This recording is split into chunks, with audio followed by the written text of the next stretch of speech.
Through 11 playoff games, the Los Angeles Lakers have held their opponents to more than 8 points below their usual offensive rating, which is one of the better marks we've seen throughout all of NBA history.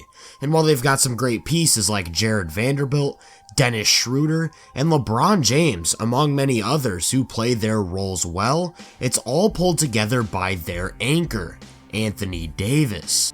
AD has sort of solidified himself as the NBA's premier paint protector. He's not quite a 7-footer, but he's got an incredible 7'6" wingspan that allows him to eat up space like a classic giant, while having incredible mobility and quick reflexes that allow him to make a ton of high leverage plays.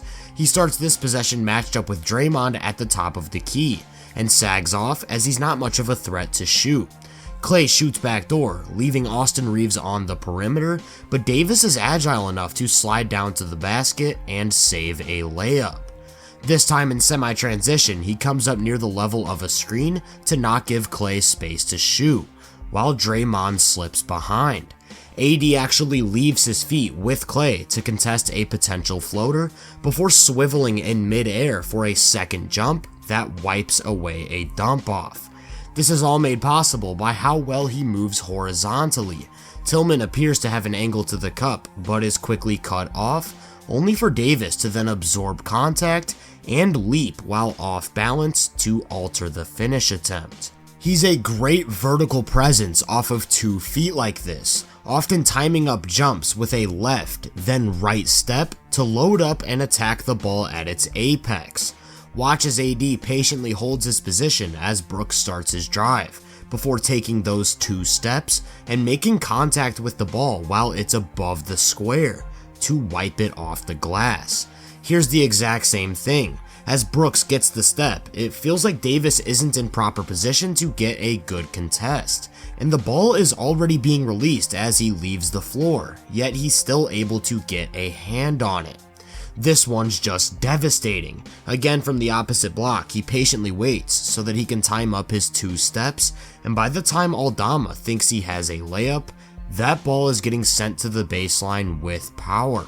Even without those 2 steps to load up, he's a real explosive leaper. He's in one spot for the entirety of this inbounds play, and look at how much space Brooks has to release, but that ball just has no chance of making it over the top.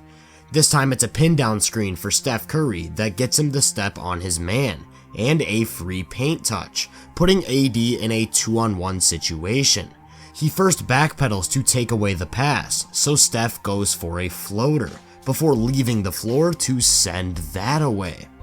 Even though Curry's a guard who typically doesn't get blocked much because of how much arc he puts on his finishes, AD's ability to quickly rotate and launch off the floor when paired with that length is the perfect match. And it's all made possible by perfect timing. In transition, notice how he uses little hops as he slides down to the paint, so that even when Bane is well into his mid-air finish, there's just no chance of sneaking the ball past.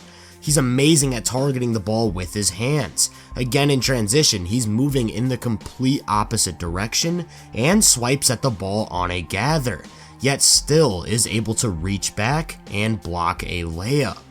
Jaren Jackson isolates against LeBron in the post, and AD stays over to offer a second body, quickly sliding to cut off the baseline while very awkwardly swatting at the ball from the floor.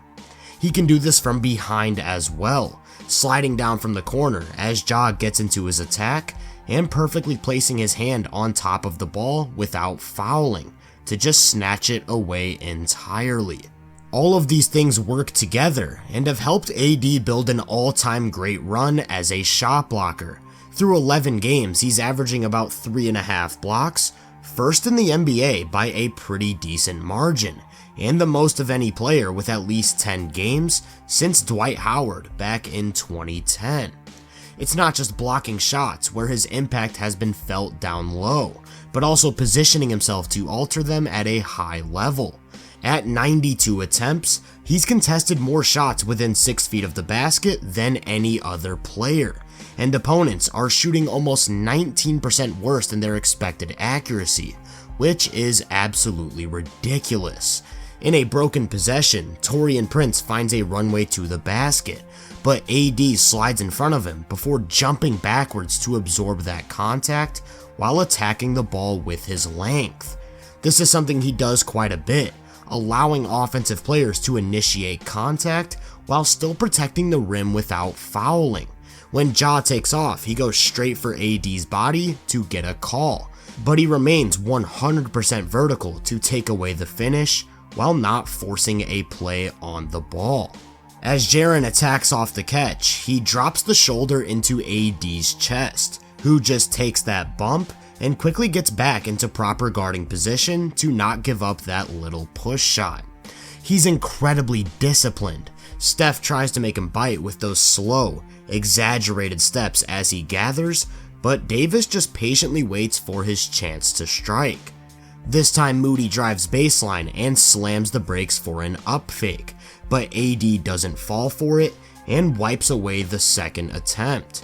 Despite contesting more shots than anyone in the paint, he's averaging just 2.6 fouls per game, 43rd in the NBA. So next time someone brings up the Lakers' free throw disparity, make sure to remind them that the guy altering every shot is too disciplined to send guys to the line. And even when he does make the mistake of leaving his feet on a fake, Jaren actually starts his finish attempt while Davis is still coming down to the ground, just for that explosive second jump to make it seem like he was never out of position to begin with. As a result, offensive players often elect to just not test him at all, and that massive threat he poses as a rim protector makes him one of the game's best at deterring shots away from the paint. In most cases, this is an automatic layup, but with AD in recovery, Wiggins doesn't want to go up, instead spinning back into a much tougher jump hook. This little in-between game with a point of attack defender in jail is Morant's bread and butter, but AD covers both a pass and shot, forcing a real awkward double clutch before the release. He took Ja out of his comfort zone all series. Usually he'll hesitate at the free throw line here and try to carve out an angle to the basket, but with AD in the middle, it's a low percentage pull-up midi. Sometimes it's a bit more subtle. Conley attacks a closeout and has all the space in the world to get to the left side of the rim, but with Davis there, a floater will have to do. This has had a major effect on Steph Curry. Typically he gets the step and drives straight into that high arcing scoop, but with AD looming, those release angles just aren't the same. He's been rushing his finishes quite a bit to try and sneak the ball over the top from a bit further before he gets there, but even those can't escape the long arms of Davis. This time the Lakers send two at Curry, giving Draymond that 2-on-1, and AD holds his ground to force a botched lob over the top. And when the Warriors get a second chance, look at where they both stand. Yet it's just another easy block for the brow. This one's just all-time level mastery. Clay beats his man backdoor, and Davis quickly swivels to take away a shot at the rim, while using his off arm to simultaneously take away a laydown pass, turning a layup into a turnover. And his length enables him to consistently make plays like this. But before we get into that, I want to give a quick shout out to Basketball Index for helping with this analysis. If you're not familiar with the site, they provide tons of statistical measurements, tools, and easily accessible graphics. They offer various different talent grades, and through their player profiles tab, I can easily compare them to other players around the league. Using AD's interior defense as an example, on this page I'm presented with various metrics detailing his ability to protect the paint, along with how he stacks up against his peers. By signing up with the code VENUE30, you can get 30% off your first month subscription, so I'll leave a link in the description below for anyone interested. And with that being said, let's take a look at how Davis uses his length to make plays on the ball. He comes up near the level of the screen here, and Ja rejects it to get downhill. But as he gathers, AD reaches in from behind and swipes it away. Just like as a shot blocker, his ability to target the ball is special. This time he's stretched to the top of the key by Towns and can't commit to a rotation, so he just takes one step while extending his arm into the driving lane to strip it from Anthony Edwards. He's capable of covering multiple players at once, forcing Morant to dump it off, while also taking away the roll man, before saving it from going out of bounds. Reeves gets knocked out of this play, so AD is actually playing 2 versus 1, not giving up an easy pass to Tillman and reaching his arm around the body of Bane to pick his pocket for a fast break. This time in the pick and roll, he's in a pretty deep drop, and Ja looks to get to that in-between game, but Davis reaches out to strip the handle.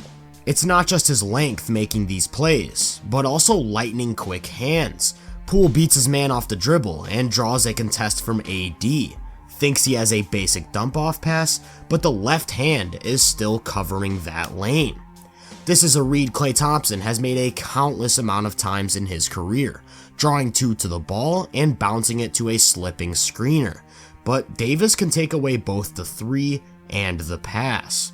On top of all of that work he does protecting the rim and blocking shots, he also racks up deflections and steals at a pretty high rate, landing in the top 20 in both of those statistics, which really speaks to his versatility.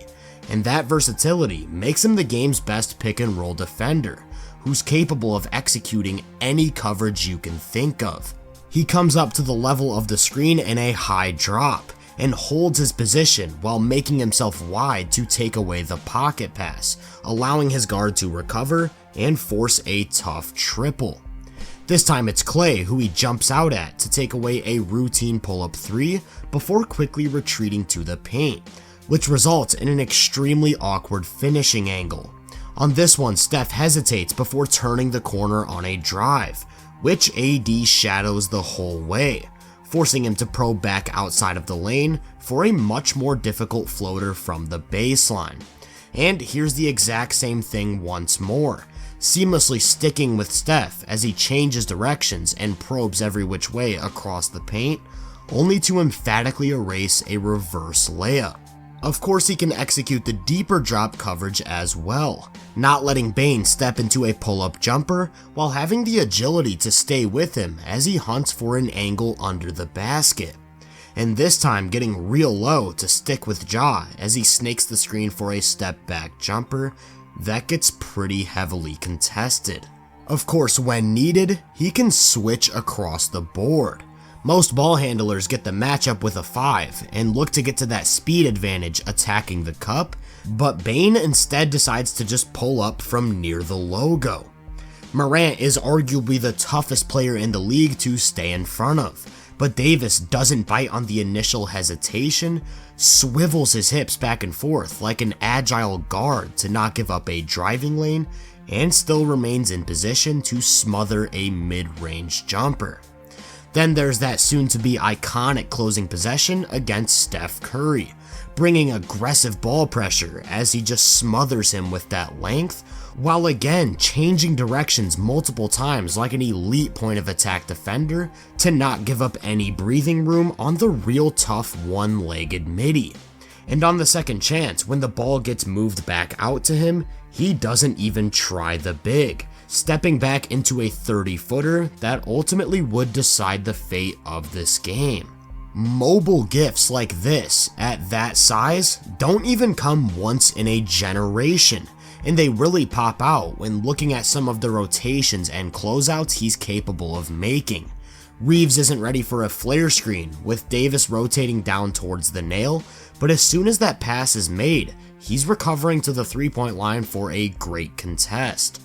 This one straight out of a video game. Look at where he's at when Jackson gets this pass. That level of court coverage shouldn't be humanly possible. And it's not like this comes at any sort of physical loss, because he's still real strong, with a large frame that allows him to bang with the bigs down low.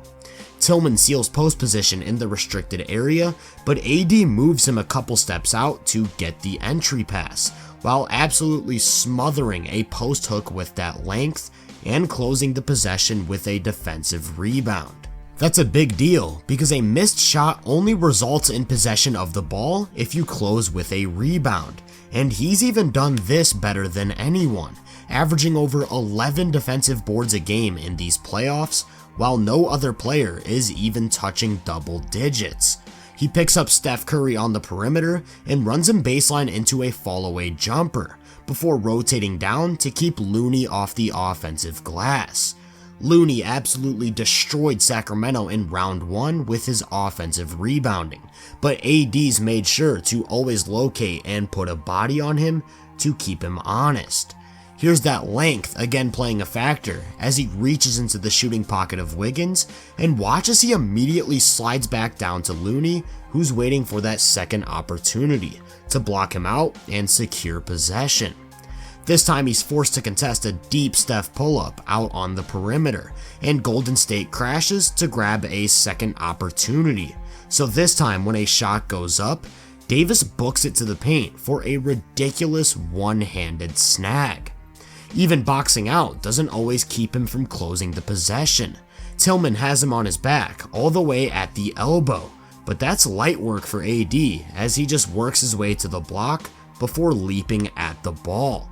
So, you have an all-time great paint protector who can do it all from blocking shots, to deterring them away, to perfectly defending without fouling, that can also switch across the board, make plays from 30 feet out with his length and lightning quick hands, and cover the entire court with rotations due to unique athleticism.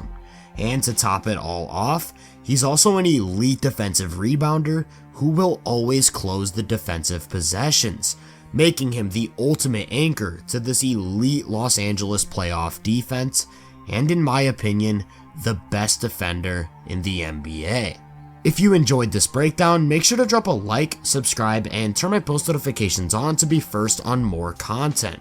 If you're interested in my more in-depth research, make sure to check out my website and social media profiles. You can find those links in the description. Feel free to let me know down in the comments what you think of AD and what the Lakers' ceiling as a team is.